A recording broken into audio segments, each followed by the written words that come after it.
from the Pathway Studios in Johnston proper. You are live from the Path.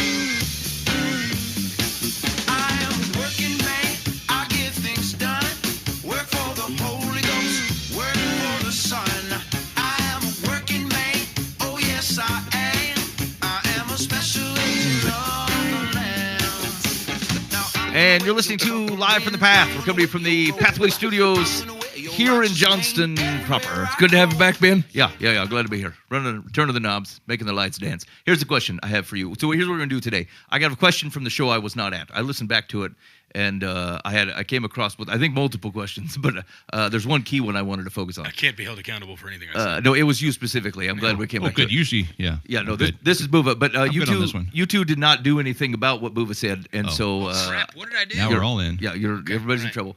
I'm also, we were talking before the show around... what was the phrase, Mike? Heart addiction. Heart addictions. And so, like, the question was around, substituting things that are problematic in your life with other behaviors. And in what situations does that make sense? And then what situations is the substitution not getting at the root issue? And because it's really more of of a heart addiction. So we're going to talk through that just a little bit and see if we can't help provide some guidance in that area. And then we're going to do some advice on Dear Live from the Path. And we're going to let you go. You don't know this, but it's beast hot in here. Rough. Like, there's a bunch of us sweaty fellers, and it's not great. And I brought hot coffee, and there's all kinds of mistakes in this room. And so we're going to keep life moving, and we're going to let you go about your... Hey, why don't we have some fancy video that starts us out that tells people to subscribe and like and stuff, like all the other places do? I presume... Well, it's a good question. We should sometimes they have really long ones, and I get out because I don't even know what the video was anymore because they're like... going down a train or something. Maybe we should not do it. Like us. You guys think that I could pull off like an Andre the Giant type outfit? I'm pretty sure you could No. not. With the one... Just no. With You the don't one... need to Li- describe I have one in my office if What's you want that to try thing it. even called? a leotard. No, but it's only got one strap. It's the barbarian singlet. I'm going to tell you... I'm going to tell you this. That sounds right. You could have said up to, I think, 100 or so costumes, and I think Dan might have one. My wife was Buttercup, and I was Andre the Giant. And you Pheasant. borrowed a barbarian singlet. Did you really do that? Yeah. That's fantastic. 100%. You are the Brute Squad. You can't unsee whatever that was. You brought it on, Andre. I'm just asking if you think I could pull it off. Let's find out. No, I don't think so. That dude could slam like 40 beers in a single sitting. I don't care about that. Okay, here's the question. Here's the question. Why are we measuring people that way? I've never heard anyone measured that way. It's a really famous story about him. Yeah, hi, my name's Jim. How many beers can you slam in one sitting, Jim? We only talk in one currency. Go ahead, Ben. Here's what I'm going to retry out the phrase. I don't care about that. Okay. Lost control. So last week, Oh, no. you guys were talking about stuff that I think it's getting rid of things that Christians believe that aren't in the scriptures. Was that Yeah. it? The thing to stop It believing. was a theological marvel. Okay, yeah. I think it was. I don't know why we So attempted that. the question was, I should find. That was like 2 weeks ago. I'm trying to. Oh, well, yeah, because we didn't have a show last week. I can't remember anything. So I sent Past something 2 to the complaint line, and I said, Oh, of course. so what's interesting... You're reading your own submission to Yeah. the complaint line? I'm trying to remember what it is I was complaining It's about. more impressive if you didn't say it was you. Okay. So what's interesting about the conversation on last week's show around the tithe is there was a pretty consistent theme of you should tithe and God will bless you. Test him in this. He provided for Israel. Okay, these are things that you guys were talking about last week. Okay, so my question is, but there are people dying of starvation all over the world. And so how do you reconcile or provide additional context to the conversation that you had on the show to either properly understand blessing and or address situations where faithfulness in giving and generosity may have existed, but there's no commensurate provision of basic needs? Why would you write it in a way that only you could understand it when you read it? That's what I was thinking. You knew you were talking to just us, and you wrote it in a bloviated giant word tone for your own self to read. If you said that in a different accent, I probably would have got it. Okay, so... Just read the last sentence again. Let's see. How do you reconcile or provide additional context to the conversation that you had on the show to either properly understand blessing? Because you were talking about, like, hey, you're giving and God will bless you. Yeah. Test me in this. Check the storehouses. Okay. Or so like, do I understand blessing correctly? That how could people who do not appear blessed? Does it mean all of them are unfaithful? Or how do you address situations where faithfulness in giving and generosity may have existed, but there is not a commensurate or similar ultimate provision of basic needs? Yeah. Because it didn't come up. All it sounded was like, you tithe, God blesses. Test me in this. We did it for Israel. That? You guys did. We were agreeing with all that? Yes. Brother Buva? I stand by my words. Test me in this. Whatever they were. I mean, are you disagreeing that that's what was said? No, I'm not disagreeing with that was said. I'm asking, how do I understand that? Like, are we saying that like all people who are in impoverished states must be unfaithful in their generosity? If they just tithe, they'd be better off. The homeless would not be homeless if they just tithed. I think you're drawing a connection that we didn't. No, I'm asking you. You did not provide it. There was no additional discussion around that particular point. Because I don't think that was on any of our minds to even be a part of the discussion, because I don't think most people would draw that conclusion. None of us think that. Oh, no, actually, I don't. I think a lot of people would draw that conclusion. It's a common complaint with our understanding of, as a matter of fact, it's pretty common around the prosperity gospel. Like, that's one of the core tenets of you give, God blesses. You see that in the most poverty-stricken areas of Zimbabwe. These people on the side of the road with following some little prophet dude saying, all you got to do is give me one of your goats. Right. And they will. Right. And they think they'll get blessed, and they, Yeah. I see what you're saying. Yeah. So the question is, how should I think about that? Well, I don't think that's the same thing, first off. Well, tell me how. Calm it down there. I don't know why you need to snap. Like, I'm getting there. He's been reading my Facebook. He's angry. Apparently we all are. I would say that just to kind of comment on that piece, Dan, like the concept of somebody saying, hey, give to me and then God will bless you is different than God promising blessings when you give. We were looking at it from that angle, what was his in the first place. Yeah. And so like that commandment, as far as I understand, wasn't even to anyone outside of the Jewish community. Like, it wasn't to anyone but the Israelites. I don't think God's saying across the board, all the people in the world that are impoverished mean that they are not faithful to God. I don't think that's the same conversation. I think Ben's saying that we spoke to it as if that was true. As if everyone's a believer, and why aren't they giving? Like that as we probably did not make the distinction that conversation was between God and the nation of Israel. Yeah. Well, as a matter of fact, most of your conversation, like it did not say that it was between God and the nation of Israel. It was about the current tithe, and like that was the response. Like, God will bless you. Test him in this. Like, it was applied to broadly. So that's why I'm asking. And okay, fair enough. And then to flip that continually, then I would say that like God doesn't say, and then you are on your own if you don't tithe. Like that's not the other side of that coin. I think he was offering a command to his people that this is what they were supposed to do. Is they were supposed to do this for the entire time. It was meant to be a faithfulness to him because it's a trust in him thing. Mm-hmm. And I think that's the context of what's happening here.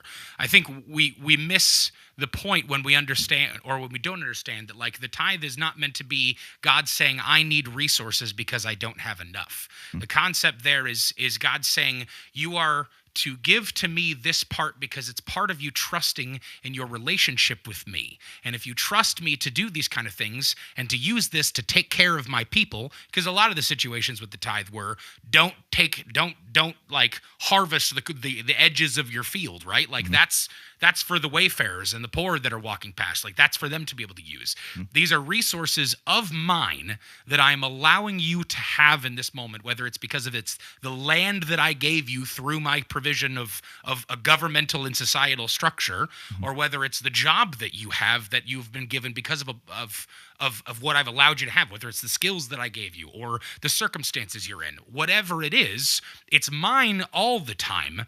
What I'm telling you is, in my command, trust me so that you can be a part of these works that bless and love on other people that don't have as much as you have or don't have anything in those situations. And it's part of the relationship that you have with me to trust me for all of your needs completely. And then you can see that I will bless you in these kind of things. And I think that we've talked a couple times in this conversation of blessing.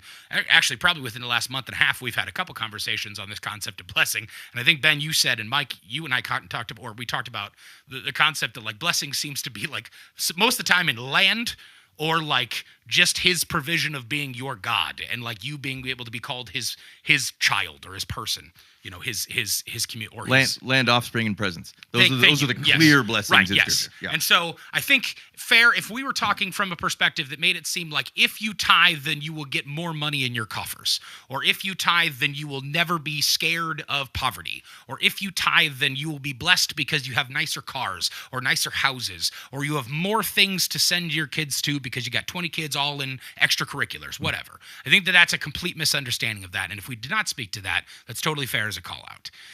And I agree that the prosperity gospel gets kind of stuck in the whole like blessing means that your life will be happier and more full of stuff.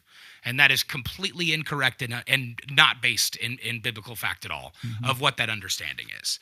And so to kind of think about the last thing of like, if the world is bettered by people tithing and it shows faithfulness and therefore people will be blessed and will no longer be hungry, I don't think that's the situation at all. And I get that some people make that connection because it's a logical connection to make if you don't know the rest of the conversation and the story. And if we didn't speak about that, I can understand that.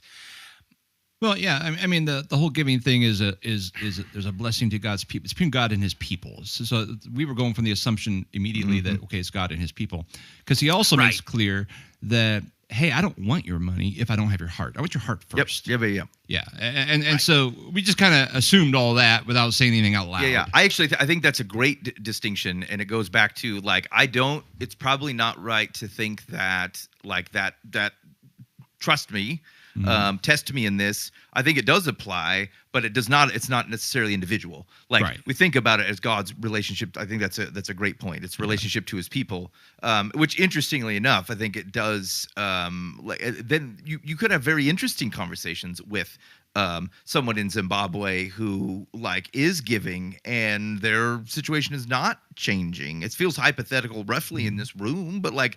There's the widow's mite is a relevant story, and Jesus talks about that. And so I think those are good clarifications. Is that like how do we think of blessing correctly? It may not be either personal. It does not mean there's conversely a punishment or something. Right. Although there is an impact to it. I think the recognition that if God says He's asking you, it's not because you didn't give the money, it's because you didn't trust Him. Like that's the implication. Right. The money was just the reality. That's the tool. That's the yeah. And like there is an implication of not trusting God. Like you're not. And I don't even know if it's. Although I think there are places in Scripture where He would actively be withholding something.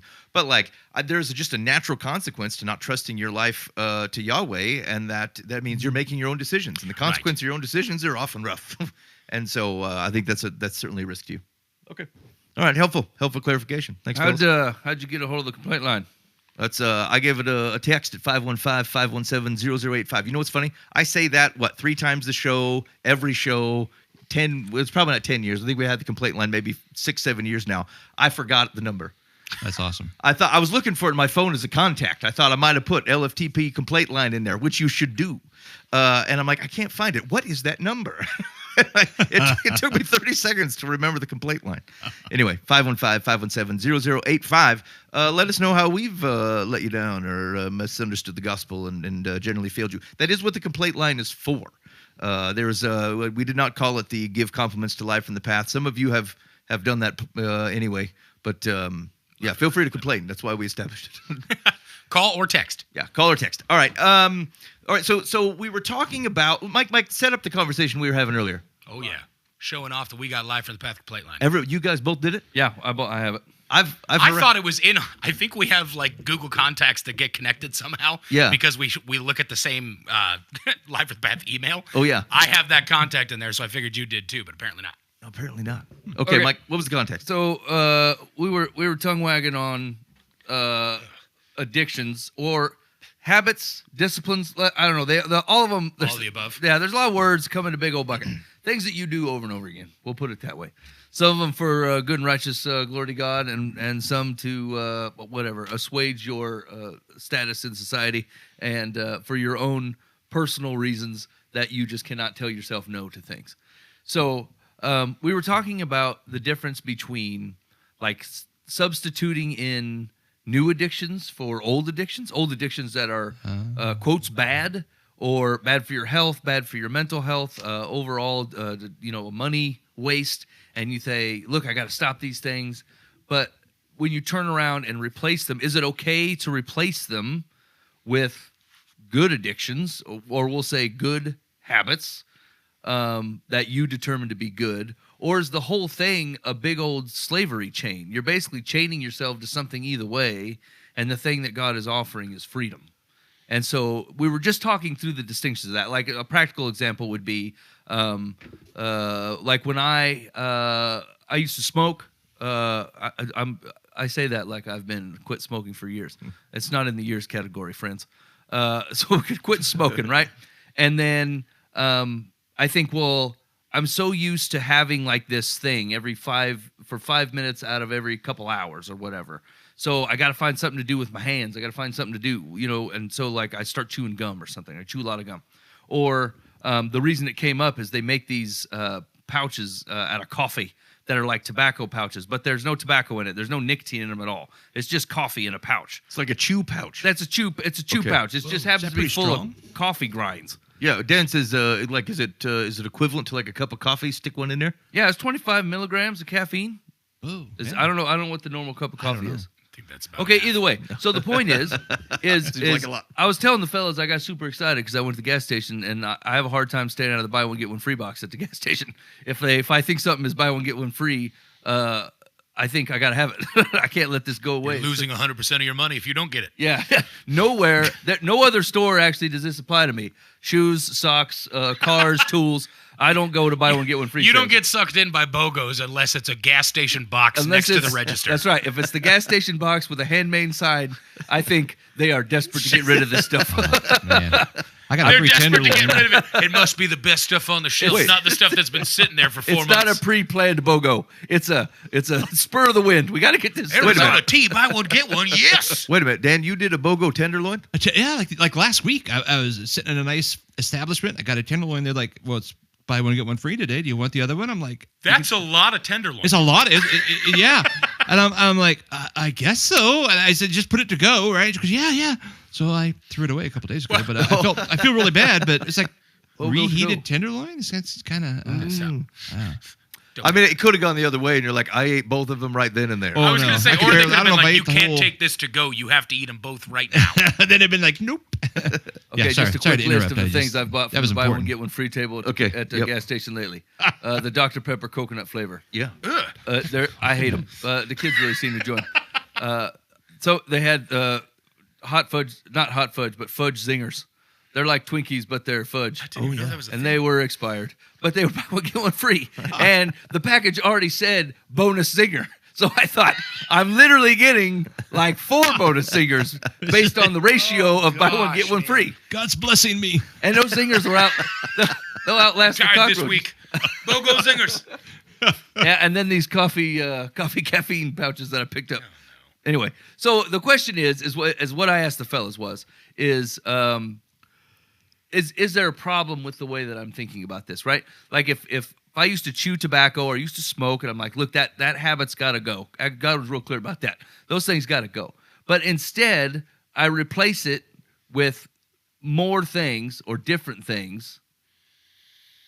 Is there a gain?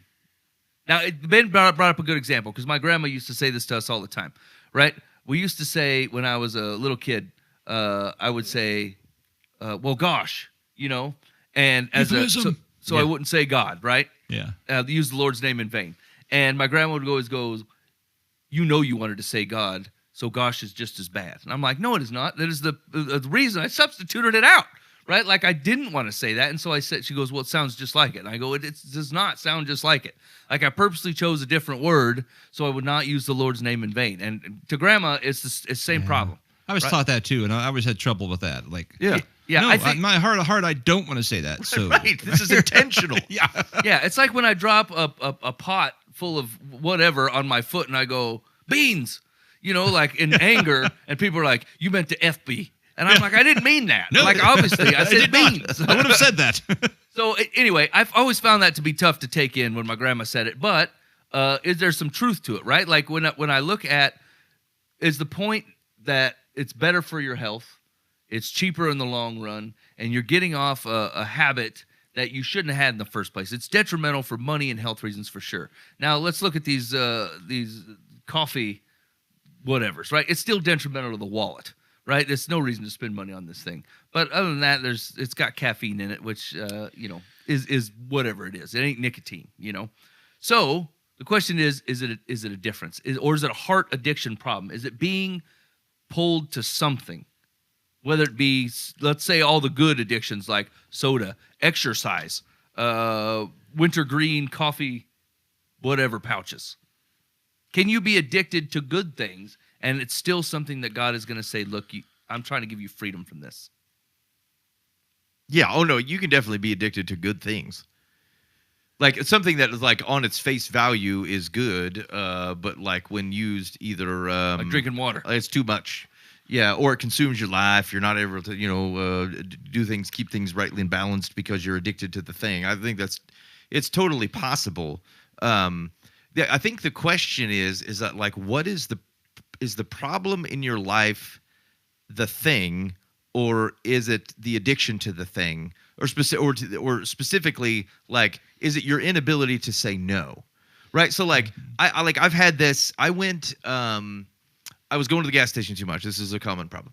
And then I was trying to eat much better. And so what I thought is I can't cut all this stuff at once. And so I'm going to allow myself to go to the gas station. I just have to buy something that's acceptable to eat on the particular program, which is very few things I could do in there. But I set no dollar limit. I'm like, look, as long as you're eating well, you can spend as much money as you want to. Buy a little cup of fruit for $20. Yeah, and like whatever, but don't worry about the dollars because you can only focus on one thing at a time. Yeah. That worked. It was pretty sustainable for me. But the reality is as I looked over multiple places of my life, I realized that like I don't say no to myself. I rarely, when presented in a situation, go, you know what? I'm gonna pass on that. And it might be at 10:30 in the morning. I'm tired, and I think to myself, I work from home. Maybe I could take a little nap. Like I don't need to take a nap. I got work to do, but I may not deny myself, and so I'll take a nap. Now, whether it's of any particular consequence to my job or the people I work for is irrelevant. The point is that like it's regardless of what the harm is perceived, I'm not saying no to myself. And that goes to the thing that I buy at the gas station. It goes to when I want to put something off, something I want to go do, and I decide that like, oh, well, maybe it's okay. Maybe it'll move. Maybe I'll cancel this thing. Maybe I will like, as opposed to forcing myself to do something I don't want to do, I often just go, oh yeah, well, let's do what I want to do then. And like, so it doesn't matter whether it's an apple or a brownie. Right. The problem is that I couldn't say no to either. And although it's better to replace the apple with the brownie, my core issue has to do with self-control. And so, is it okay? Do I think it's okay if you're trying to get off smoking, and if in general you don't have a pattern of self-control problems, but like the smoking's got a hold of me? Is it holy and righteous to go cold turkey and borderline sinful because you swapped out the coffee packets? No, I don't think so. But if in general, if it's more of a pattern than that, if it's not just the smokes, if in general you have a problem with self-control, then you have to exert self-control, and the swap is irrelevant. Like you can't just keep eating apples until you believe it may become distasteful to you, and you'll give up the apples. Because like you're just going to swap it back out eventually because you didn't establish the muscle and the grit that goes, I'm going to tell myself no. I thought that about the smoking. I thought if I smoke enough of these, I'll just be sick of them. No. Turns out it's the exact opposite. In fact, I seem to recall when we were maybe 20 or so, you and the man who was the lead singer in our band decided that you guys were going to quit smoking. Yeah. And so I think you smoked a carton between the two of you in hours, not days. And just said, like, if we're just going to make ourselves sick so that we won't want to smoke anymore because we got to get off the smokes. And that was successful, if I recall, for also hours. Like oh, we feel so sick, we got to give this up. And then like, oh, I had no wise people in my life to run these decisions by. What a horrible decision-making process. I've tried that process with cigarettes, with food, and with alcohol. And all three of them went horrifically bad. Yeah, that's what I'm saying. I better have some more. I literally, I went, when I was trying to like figure out my relationship with food one time, like my dad and my dad was so well-intentioned in this, but it was such a bad idea. He was like, let's go do a challenge. Let's go do a food challenge. It was a burrito. It's like this 8-pound burrito. And he was like, here's the deal. We're going to do this food challenge. And if we do well, we eat this way forever because we obviously have a power. And we can use it, and we can make a bunch of money off this. He goes, but if we don't, like if it's nothing impressive or we can't make our way through it, like we're done. And I'm like, yeah, Dad, let's do this. Oh, good. We slammed these burritos, but in such an unimpressive time. Like he did his in like 17 minutes, and it took me like 28. Which means that he was sitting there for 11 minutes watching me finish this burrito. And like we both felt sick. It's probably 6-pound burrito if I remember correctly. It was enormous. And we looked at each other. We're like, okay, we can't do this anymore. Within a week, we were like, hey, man, you remember we did that awesome burrito challenge? We should probably do that again. We should slay that burrito again. And unfortunately, my father passed away like 3 months after that. So he didn't have to like hold on to that. I'm still kicking. It's been 15 years and I've done like 60 food challenges. Just stupid. And then my parents made me smoke a pack of cigarettes all in one go. And I loved every minute of it. I was like, this is friggin' great. I think I was maybe 13 sitting out back of our duplex smoking a pack of Cowboy Killers with my mom yelling at me the whole time. And I'm just like, this is what real men do. Like, friggin' ridiculous. I wish that woman would be quiet, though. Right. I'm just trying to Is this smoke. what marriage is? I was like getting off the school bus, lighting up a red, and she only found out because she pulled up behind the bus one time off work early, and she looks at me, and I went crap and flicked the cigarette into somebody's yard, and then she told me to pick it up and show her, and I showed it to her, and she goes, fine, walk home the rest of the way. Now, when I tell you this was maybe 7 houses down, and the fury that I felt at the fact that my mother was not going to let me get in the car to be driven back to the house was worse than the shame that I felt for being a child smoking cigarettes in front of my mother. Okay, so Ben, I agree with everything you said. Did she go to the gas station and buy a brand new pack of smokes? Or did she have one? No, she had me smoke the whole pack that I had. I had like 4 packs in my house. Oh, yeah, okay. Yeah, I don't know. You were rolling high. I really was. I don't know. It was probably cigarettes were like $3.85 a pack still, because this was still like 2006. But I think that you're absolutely right. I think I really appreciate the way that you're talking about the perspective of the self-control, because that's such a big thing for me. Is a horrible relationship with self-control, right? And I think that not to say that this is the only way, but this is a different flip of it in my eyes. Is when I look at this stuff, I recognize that through my addictions, it's a freaking spotlight for me. It's a spotlight for me on where I don't trust God. Because when I look at that stuff, I think to myself, there's 2 reasons I run to something. I run to something because I'm in a high stress emotion situation, or I run to something because like it's yelling at me in my body. Like my chemistry is wanting that thing, whether it's food, whether it's alcohol, whether it's cigarettes, whether it's whatever it's been, right? A lot of the other addictions that people deal with. And like, any time that I've taken a step back and looked at those things and go, what happens when I just bathe this in Jesus? Like I just go high stress, high scary emotion situations, whether it's friggin' trauma brain crap or whether it's just I'm stressed about work or whatever it is. Like, what if I were to run to God with these emotions and trust him to do something with them? I feel like I would much less like to run to something that I currently do. Because that's exactly what happens to me is I go, I'm really stressed about something, or I'm angry about something, or I'm sad, or I'm whatever, or I'm having self-doubt, or I'm having identity issues, or all these different things. And they play out in this self-demolition that turns into this spiral that gets fed into addiction and then just goes horribly wrong.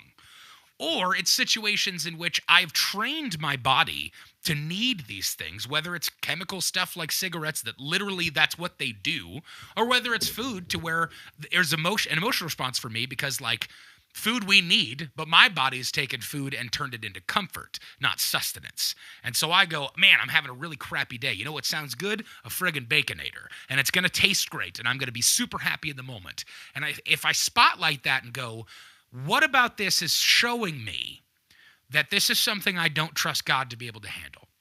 What is this showing me that I don't even try to run to God with this emotion? I don't try to let God be the one that fulfills this hole in my being or my heart or my mind or whatever it is. And that's where it hits me, because those substitutions for me are super dangerous. Because what I'm doing is it's not necessarily just a, man, I have troubles telling myself no thing, because that's totally true for a lot of people and is also true for me. But mine is much deeper, where I go, it's not just I'm not willing to tell myself no, it's I'm terrified to go without the thing.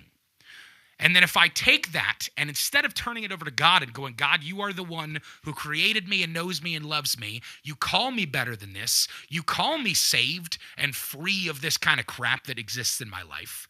But I'm not willing to trust you with this. So I'm just going to substitute it for something else. That's the danger I run into. It's not so much that it's just like, well, I'm substituting this because it's a better choice, whether it's cheaper, whether it's healthier, whether it's whatever. It's the fact that what I'm not doing is giving it to God and going, this is a space and a part of me that I don't trust you with, and I need you to do that for me. I need you to show up. I need you to cover this, and I need you to break my heart so I see this in your eyes, not mine. I think we're creatures of habit, right? I mean, I have throughout the years intentionally told myself no in the areas of food in certain things. Yeah. I mean, you know, I've had extended partial fasts, Yep. right? And I'll make them super restrictive, and I will not have any problem following that. Yep. However, I also learned over the years that I will find a loophole, right?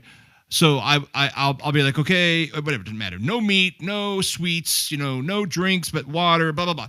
Then all of a sudden I'm eating onion rings every day. Yeah. Because it fits. Because it's on the list. Because I can do it. Yep. Right. So then I'll You're have in to the club, evaluate right? and say, now I'm killing myself because I'm not saying no, right? It's like, well, I've said no to all this stuff, so I must be a Yes. godly guy. I must be really super spiritual, right? But yet I'm not disciplined enough. So then I'll have to alter it. That's been like taking me years to Yeah. do that, though. So I'll go 2 months in and go, okay, guess what? Now we're out fried foods, Yep.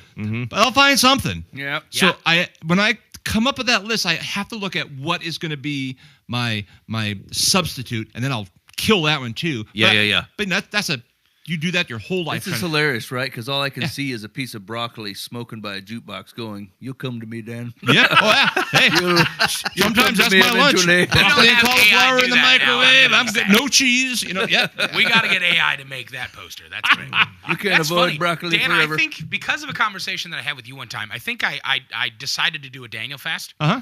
And like it was crazy They're good powerful. for like Yeah. 3 or 4 days. And then the funny thing was, like, but here's I think I say months or no, years or no, but admittedly though, Yeah. the flip of it was I was going from eating like 12,000 calories a day Right, to right. that. Yeah. And so even if I did it for a day, it was astronomical. Yeah. I did it for 4 days, and then I realized that like I was eating like rice and beans, and that was pretty much it for the most part. Just to have like a complete protein, be full, and all this different stuff. And then I like Googled a recipe to make like flatbread, just something super simple, just flour, water, salt. That's it. Yeah. And I friggin' loved it. And so I kid you not, that day, my stand mixer was running for like an hour and a half as I'm making giant batches of this flatbread. And like I had a stack like I was a cartoon, and Yeah. it was a stack of pancakes. It was ridiculous. And it fit in the fast. So you're It like, was- yeah, I'm yes, good. I was like, yeah. I'm still good. I'm still like I Just I like love the Lord. just like Daniel would do. I Look how spiritual I am. And it was crazy to me because I didn't realize what I was doing at the time. I felt super holy. I was Yeah. like, yes, I've given up food, and I'm like, this has been my big thing between God and I. And like I'm praying to him and asking him to like bless the meal so that I don't feel sick to my stomach and I don't want to eat crap. And then I'm like, but flatbread's fine. And then I'm like, but 38 slices of flatbread is just fine. Like, I had a roommate that was like, what are you doing? I was like, I guess I make bread now is what I do all day. And like I had a stack. I'm worshiping the Oh, Lord. right. I was like, I can't talk to you about it because then it's too much bloviate, or it's too much putting myself out there. Don't worry about it. I'm just making flatbreads. It's freaking ridiculous, man. Like it occurred to me that I'd be willing to maybe embrace like a monk type lifestyle for a short amount of time. Because think of how often I practice not exerting control. Right. Yeah. Like time after time after time, a swap is me going, no, I don't really have to. Like, and the terms of suffer mean I don't have to go without for what. an hour, 3 hours. Like, hey, maybe I should just drink coffee at home. I could make it at home. I could bring it with me. I don't really need to buy it while I'm out and about. And like, I'm actually all for living life. There's no reason to like totally go super restrictive. Like, live your life, enjoy the life around you. But like, you have to know where you stopped living life and life started living you. Yeah, right. And I would say, as embarrassingly, if I look across major parts of my life in existence, I largely do not exert control. I allow things. I take what is an easy path, and it sucks because I'm getting away with it. Like, there's not a worldly consequence to it, but within it's my not heart, drugs, so it's fine. That's right. But within my heart, I know. Yeah. I'm not exerting control over places where I should, and it's because for my last 20 years I've practiced not exerting any control. Now, you call me out here if I'm misunderstanding part of Scripture, and I'm perfectly fine being told that. But like, self-control is one of the fruits of the Spirit, right? Okay. Yes. That's what I thought. Okay. Just Yep.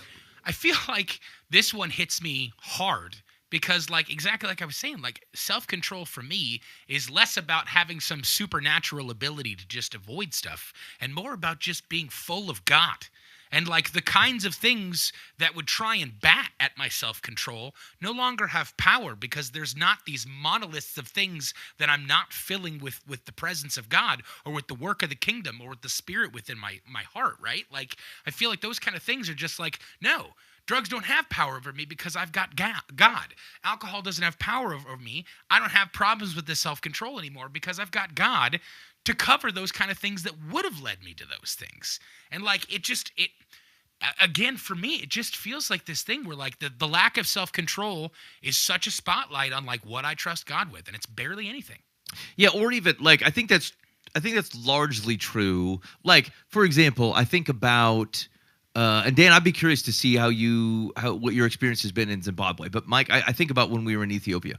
Like, you and I both have issues going to the gas station, picking up random snacks and crap. Like, when we were in Ethiopia, like, there was no opportunity to do this thing. Right. And actually, my favorite thing, which is coffee shopping, I could not do because there were not decaf options and the bathroom potential in Ethiopia was not good, so I could not risk ordering coffee. It was a super bummer. But the reality was, I didn't really have any problems. I didn't have problems saying no. I wasn't upset about it. I didn't miss all the randomness of going to the gas station. Like, idle hands and available resources cause me to make poor decisions. But in absence of those things, I actually don't miss a lot of these things at all. And so I think, to your point, like, there is it gets nebulous for me, like where I don't feel some sort of like I don't know, spiritual overcoming to like sustain myself through a thing. But I do know tangibly, Scripture tells me that like idle hands are going to cause you trouble. Yeah. The places where I probably could give away some of my income, so I didn't have it at my disposal to go do foolish things with it. Here's the thing: is like a lot of that, like, you can attribute to worship, right? Like, this is what worship looks like. You're like, God, I'll take this and I'm going to give it to you, whatever it is. Mm-hmm. Either you take it away, you let me have it. I don't care, right? Like, whatever. I'm going to worship with the way that I live these things, right? Yeah. And the choices that I make. And like, it was just funny. Like, you never do an inventory like this. And now that you do it, you realize that you are a cartoon character of a man. Right. I just realized that, like, if you ask my wife what I love doing, I love driving long distances. Yeah. It's my favorite, right? And I'm like, I don't care. Couple days, 14 hours, whatever. I really like driving. But if my wife, before we left the house, said, oh, don't worry, I packed a bunch of drinks and stuff, I would no longer want to go. Yeah. Like, I would be like, all a trip for you is destinations in between gas stations. Yep. Yeah, like, literally. Or like, stretches of road between gas stations. I don't want home Dr. Pepper cans. Gross. Right. I want 20-ounce Dr. Peppers kept at the gas station temperatures, not probably getting warmer as we drive down the road. This sounds terrible. I don't want to go anymore. Which all of this could be fixed by a cooler. Yeah, see, we've had friends travel with us. They'll come up with a cooler. I'm like, Nope. No, I totally get it. I'm still stopping for gas and pop. You can ask anyone that knows me. I have a weird FOMO when it comes to regional fast food joints. Like, I literally, like, whenever we go on trips, I'm like, we don't have a Bojangles in Des Moines. Totally. I want to go there. Oh, yeah, I'm yeah. like, this food sucks. Like, Bojangles people, the Bowberry biscuit is weird. It's Yeah. weird because you put like cinnamon roll frosting on it. Stop what you're doing. Bojangles gross. But yeah, it was not Holistically. good. But I was like, I gotta try it. Yeah. The friggin' mini corn dogs. I was like, yeah, buddy. No, I don't even like mini corn dogs. But whatever. I feel this way about Kit Kat flavors. Like Yep. they come out with a new Kit Kat flavor, and I'm like, I gotta have it. Actually the We've all got the weird whole FOMO gas for station. foods. I'm FOMO at the whole gas station. Yeah. And it's terrible because like what they came out with like a peach Pepsi, and I like tried that.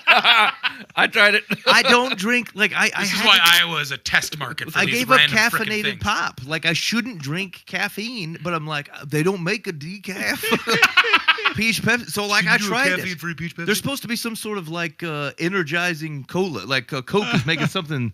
I can't remember what the description of the taste, but it was like imbued with lightning or Jolt something. Cola. And I'm like, holy cats! I want to. I gotta have that. Caffeine hurts you hardcore. It's like, yes, I want the extra calf. But I will do it. And here's the reality. And like this is there's been parts of me that this feels like I joke about it, but it feels very serious to me Yeah. because the reality is that like there were times when like very clearly conscious spirit something goes, don't do that. yeah. And I did it anyway. And I just chose to do what I wanted to do. And like there's been like the Lord and I have discussed where I can't say honestly, Lord, you've left me. Hey, no.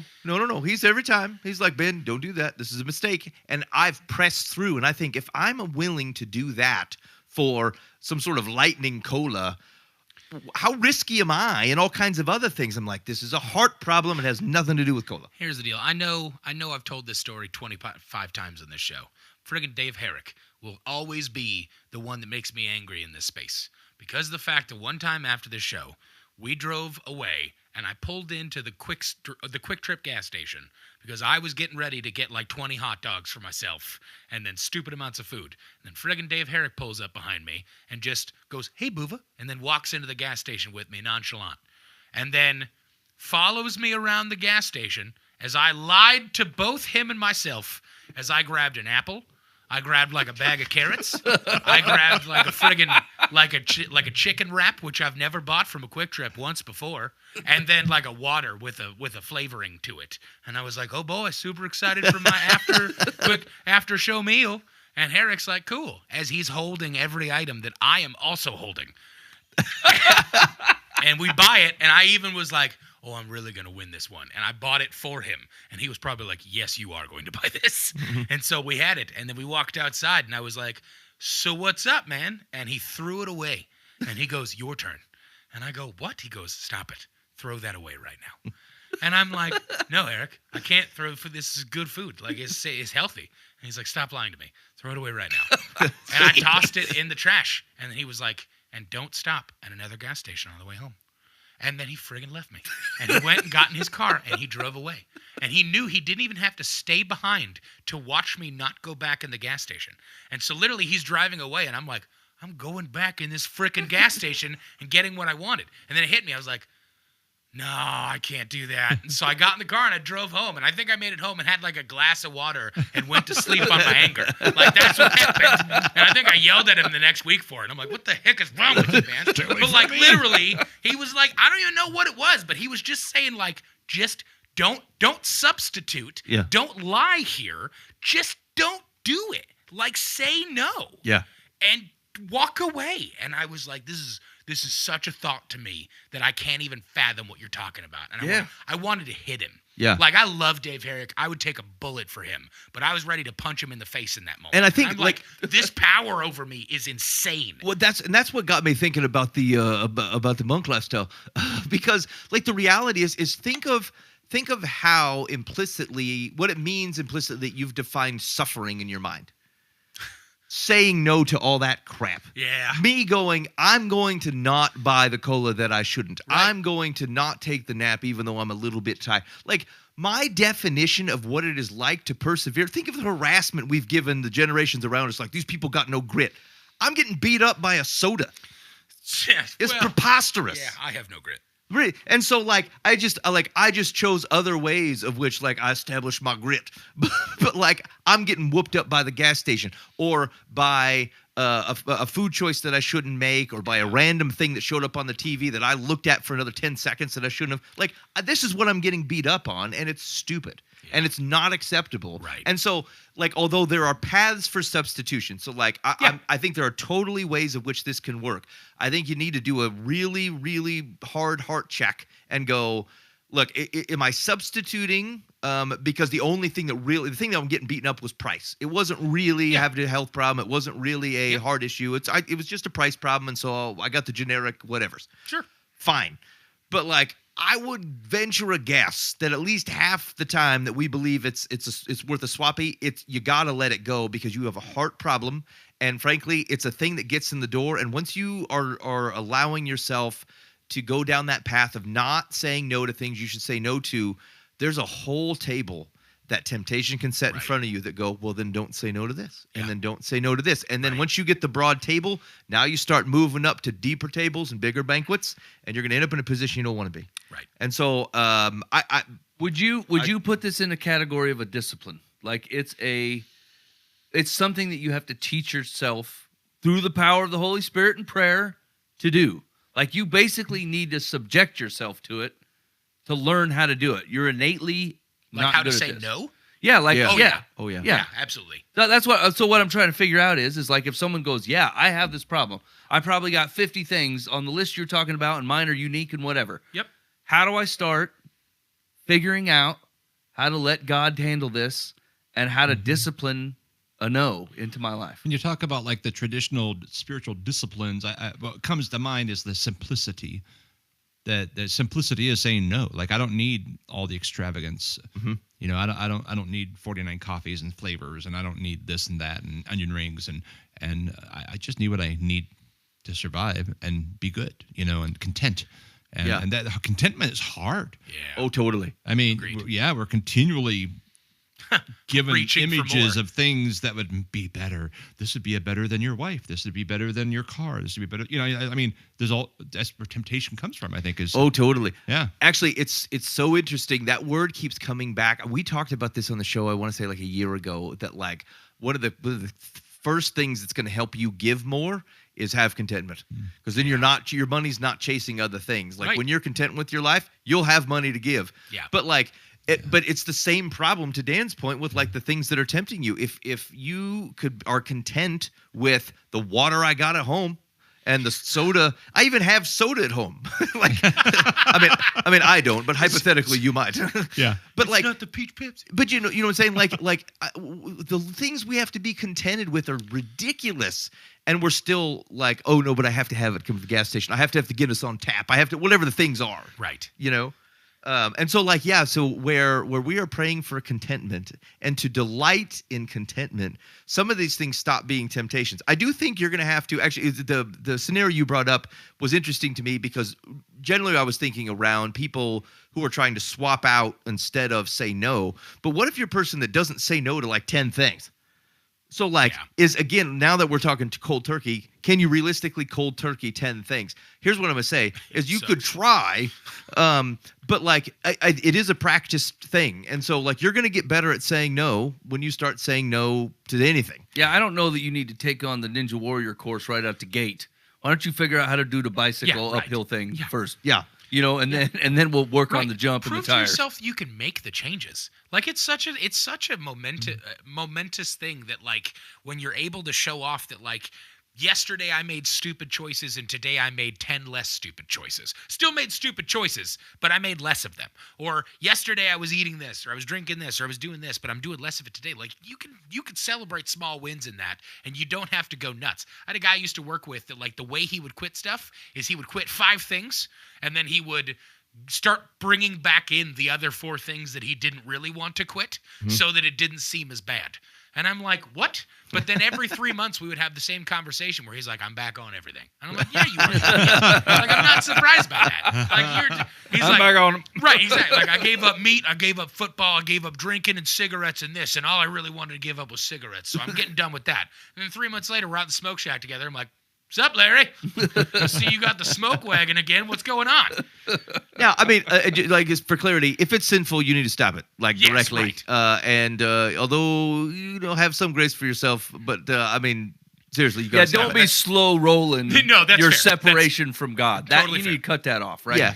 I think the other, like, if we're looking at practical next steps kind of things, like if you're in this situation or you know liken yourself to this at all, one of the things that's helped me immensely over the last couple of years in any moments is like when my heart's not right, but when the human part of my heart is not right on this kind of stuff, but like there's that voice in the back of my head, whether it's spirit or whether it's someone around me that's going like, hey man, this has got to stop. And I can recognize that. The first prayer I usually have is like, Lord, I need you to just bend my heart and my mind and my will to yours. And I want to see with your eyes, and I want to like hear with your senses and stuff. Like my heart's not broken for this.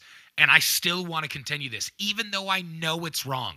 I need you to break my heart for that. And like those humble moments of like going, I'm not even in a place enough to be able to want holiness.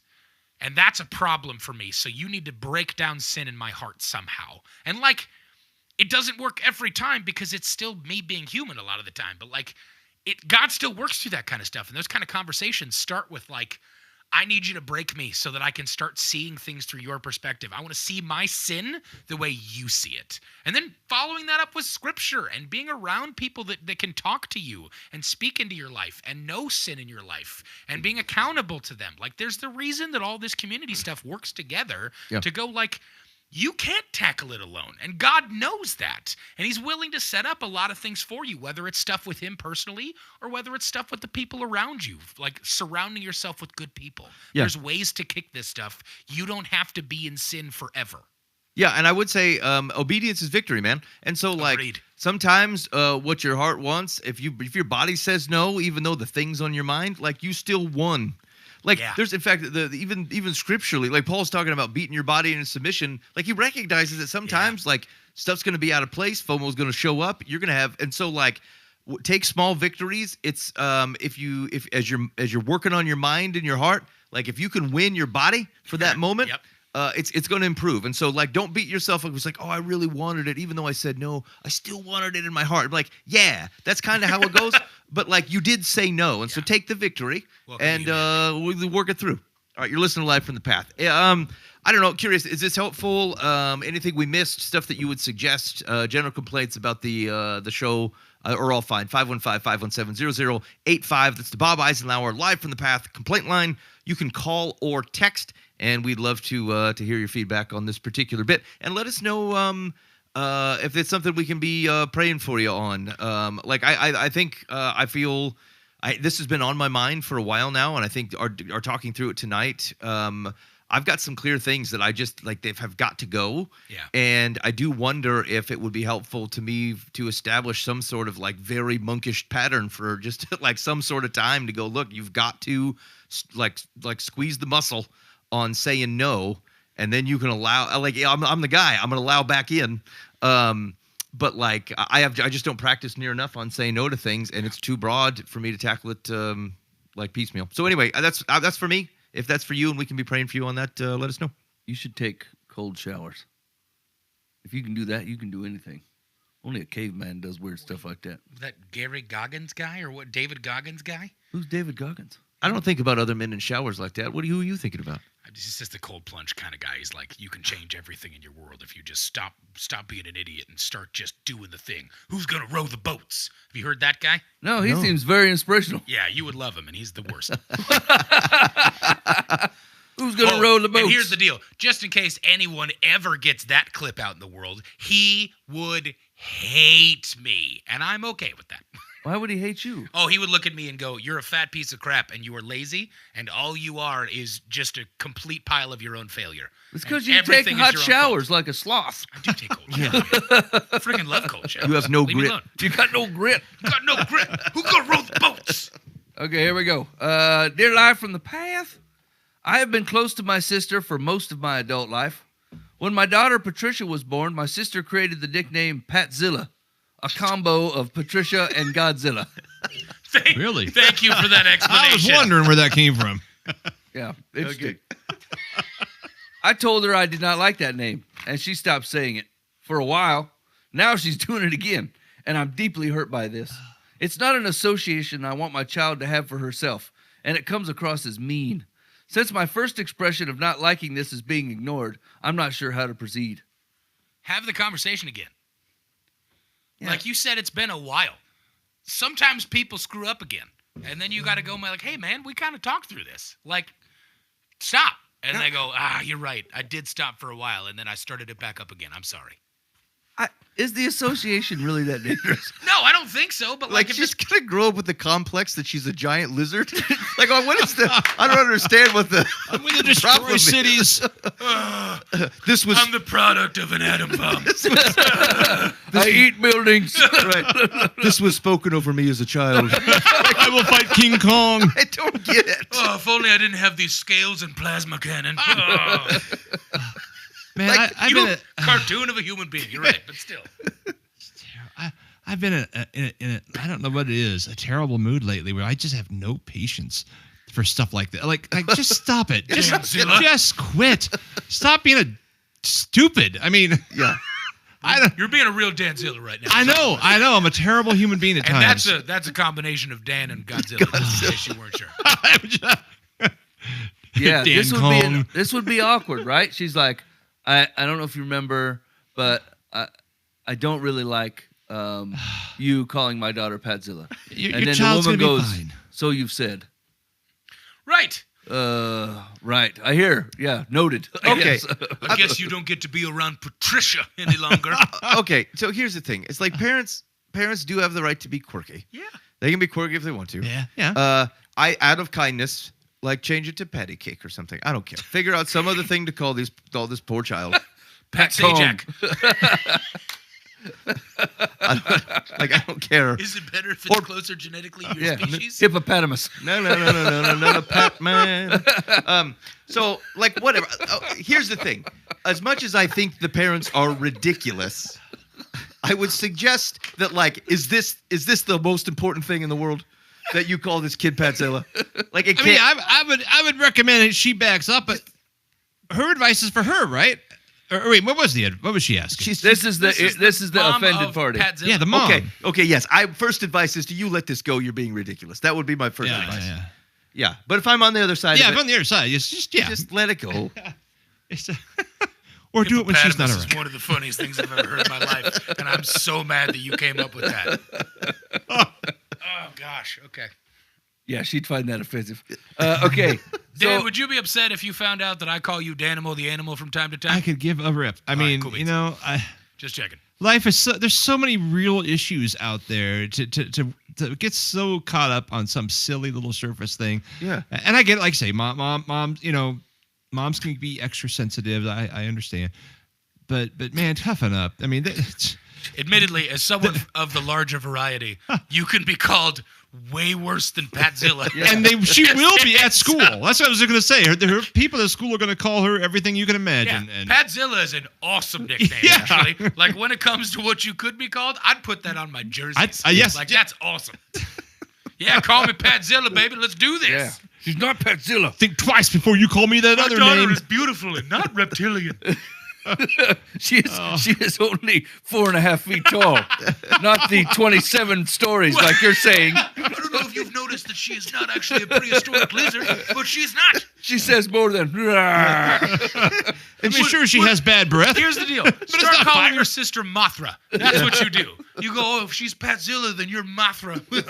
She's very kind to Asian people. I think you have this wrong. Oh no. Hey, you had 5 seconds to dump it. No, I And thought not say that joke. And you did it anyway. You didn't held tell it. yourself no. And you waited till the crowd came down. You're like, I'm going to tell this Chinese joke. Batter up. Lunge. I feel good about it. Patzilla. Patzilla.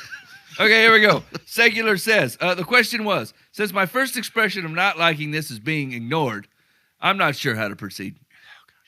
Secular says, your sister has a peculiar sense of humor.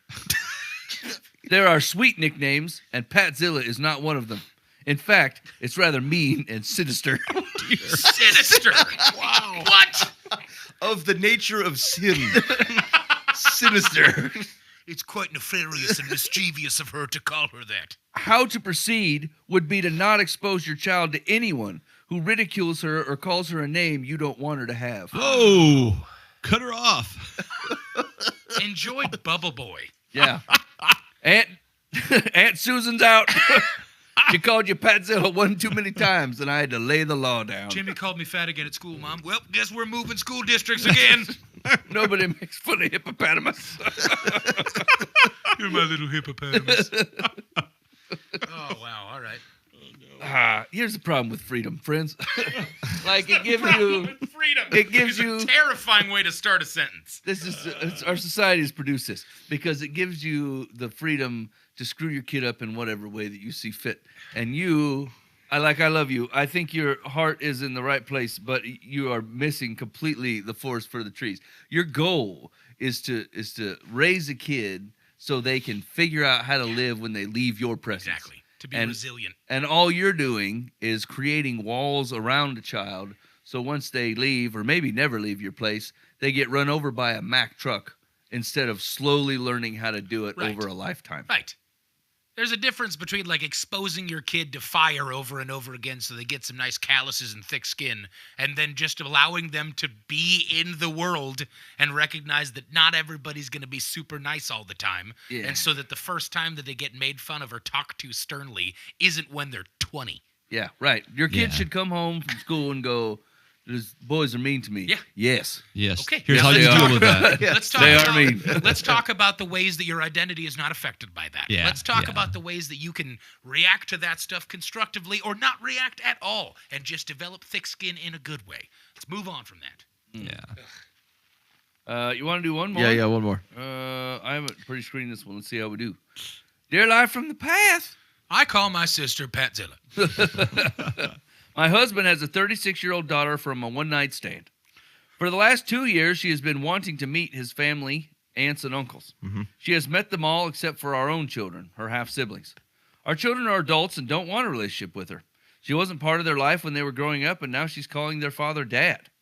I feel awkward as well, knowing my husband knew about her and wanted nothing to do with her when she was younger. His family has accepted her and is pressuring our children to accept her and let her hang out. Are we wrong for not wanting to act like one big family? Yeah. Yeah, I'm misunderstanding the grounds. Hey, we didn't know her when she was younger, and so that's why we don't want to know her now. Right. I only love people I've known for approximately 40 years. This seems like a cartoon that was painted pretty poorly. Like, in what situation? Like, fine. If you want to be that way, that's fine. It's weird that the other side of the family is like, you guys better accept that person. But it's also just a human being. Like, she hasn't done anything wrong to you. I wonder if there's, like, more stuff going on about the relationship with Dad that, like, makes them worried about a half-sibling that's coming out of nowhere. I mean, the dude, There's first of all, possible considerations here, but yeah, you're right. No, yes, it's- you're ridiculous. this sounds like the guy, like, it's pretty crappy. Like, the dad knew she existed and Yeah. wanted nothing to do with He her. made a mistake for 18 years. But then, 36. like, the wife says, well, she wasn't part of my children's lives when they were growing up, and now she's calling their father Dad. He is her dad. Yes. Right. Ben. Yeah. Yeah, Right. that's- That's not an infactual thing to do. Yeah, I mean, that's, I'm An like, factual thing to do. agreed it's a shock, but, like, your animosity or your frustration should be with your husband. Yeah. Like, he created this scenario. He pushed this gal out with, so she grew up with no father, right? And, like, all of a sudden she wants back in their life, and then you're mad at her? Like, she's got to pay the penalty Where for is this your dude? perceived threat coming from? That, like, this is a Yeah. scary situation. You're ruining that, our like, family or right, something. exactly. Yeah. Like, you've got a situation in which the unknown daughter from a one-night stand is trying to come around. She's a human being. She's an adult, and you're all adults. You're share blood. Right. Like, I mean, you're all adults. Kind of curious, wouldn't you be? I mean, Have a a little bit. conversation. You know? Yeah. If she's a terrible human being and that's why you don't want her around, I can understand that. Right. But if Yeah, it's you don't just the fact Yeah. that it's this looming 36 years ago one-night stand that everybody's just super worried about it, that's a weird fragility in your family structure that you're all super scared at this. I mean, distant. just by the way, all of you were one night stands. Just you happen to be with the same person, night after night. But I I have never lived in a family like that before, Dave. am just saying. Okay, so Dad was a little frisky. hippopotamus was going to be the shirt for this week, but you're all one night stands. I feel like takes the With cake. no context. That's so. It was just like, what? That's embroidered polo. Yeah, so like here, you're worried that she's trying to horn in. She was left out. Yes, exactly. Like she's trying to right a situation, Right. not cause one. What a beautiful reconciliation Yeah, possibility. the dude. This is entirely this man's fault. Yep. And he needs to rectify. He needs to bring the peace. He needs to right the relationships. He needs to Talk to his kids. Yeah. Yeah, this is my fault. I would appreciate if you show some kindness to this person. And frankly, I would say, look, I'd be disappointed if you didn't. Like her mistakes are not like my mistakes are not her, and they're not her mistakes. She is not a mistake. What I did was my fault, and that has nothing to do. And like whatever, I'm not asking you be best friends, but like this is your family, and I expect you to treat her like that. What a great opportunity. Yeah. Heck It's yeah. teaching time. Yeah, too narrow, homie. You got it Okay. wrong. Secular says. That's a bumper sticker. The question was, are we wrong for not wanting to act like one big family? Yes. Secular says, if there's a victim in this scenario, it is the daughter your husband denied for so long. Nice job, Secular. Although the situation isn't something you are thrilled with, the young woman is part of the family. This isn't the 1950s. The circumstances of her birth are not a reason for her to be ostracized. Secular might be carrying a torch from trouble, but back in the day. true. Just think of the fun spice you could bring to the Thanksgiving potluck dinner. A new item that no You one want has half had. a loaf of bread? You were the worst. I said that Asian Nope, thing. I was going to call him out. Don't worry about it. That was rough. The half sibling thing. I understand That's what fun. you. Nobody's confused You want about half the a brownie? joke. It wasn't so cerebral that it went over our heads. Everybody could laugh at it together for making a joke of themselves being so serious. It'd be comedy. The absolute sign of comedy. You having to make that noise at what you said. This is awful. That has got to be one of the top 10 best responses of Secular, though. Of like flat out actually calling out the problem. That does not happen often. It doesn't sound like the advice come from the same person. Like just a second ago, they're like, "You call my kid Patzilla, you cut the rocks. You will not be coming around here." who's hurting your Patricia. Or they'll say, call the police. Yeah, You should go to divorce counseling. It's not a marriage situation. Still, you should probably get divorced. Yeah, and then call the police. Call the police on them. This man divorced me. You better hire yourself a lawyer, bucko. I got half a mind to call the police. That's wrong. dear. All right, you're listening to Live from the Path. For any number of reasons, the Please Live from the let us Path know. complaint line is 515-517-0085. We would love to hear from you. Call or text. So You it stepped goes. into that one. Yeah, please let us know. In the meantime, be faithful in the means. God will handle the ends. You've been listening to Live from the Path.